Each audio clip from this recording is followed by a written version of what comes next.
yung ating pipino o sayote. Ayan, gumagapang na siya, kaya lalagyan natin siya ng kanyang akyatan.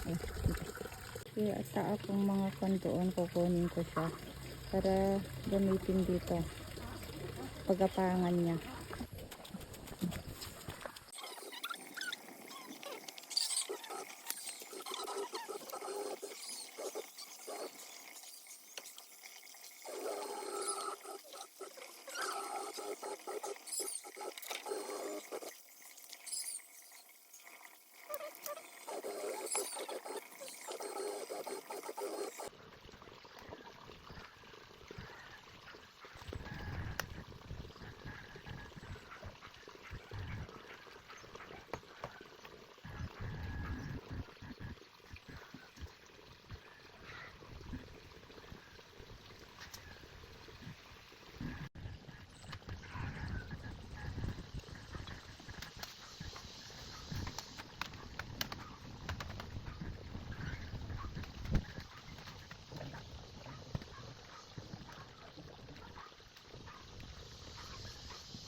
Ayan, aakyat na siya dyan.